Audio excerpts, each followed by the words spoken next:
नवरात्र के महीना आ गइल बा ये भैया। माता रानी के दरबार सगरो लागल बा। हम गायक आलम सिराज माँ सरस्वती डिजिटल रिकॉर्डिंग के तरफ से आप सबके बीच बहुत अच्छा देवी भजन भेज रहल बानी। हमके आशा ना पूर्ण विश्वास बा रउआ लोग के बहुत सुंदर लागी। 4 बजे भोर में भोले कोयलिया छा गई सगरो लाली।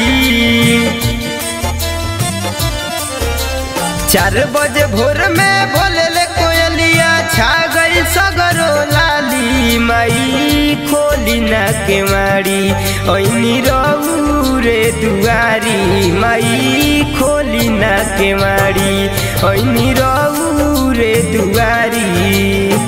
हाथवा में ले ले बानी पूजावा के थाली। माई खोली ना के मारी ओइनी रहू रे दुआरी। माई खोली ना के मारी।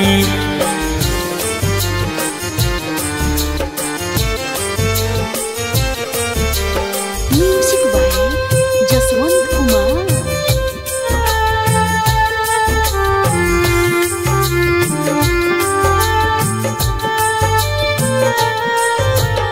एतने कृपा कर तुए मैया दिह तू भाग जगाई।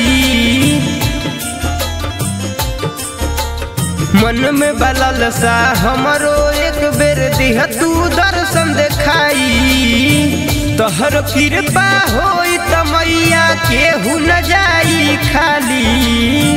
तोहर कृपा होई त मैया केहू न जाई खाली। तनी खोली ना के मारी ओइनी रहू रे दुआरी। माई खोली ना के मारी ओइनी रहू रे दुआरी। माई खोली ना के मारी।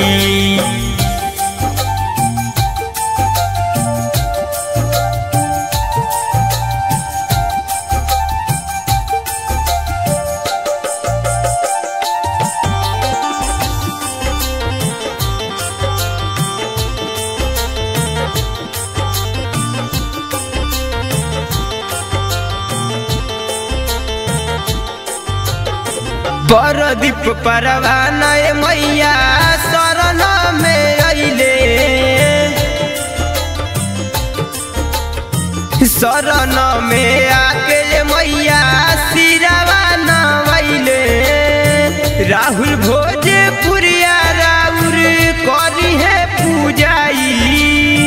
राहुल भोजपुरिया राउर करी है पूजाई। माई खोली ना के मारी ओइनी रहू रे दुआरी। माई खोली ना के मारी ओइनी रहू रे दुआरी। माई खोली ना के मारी।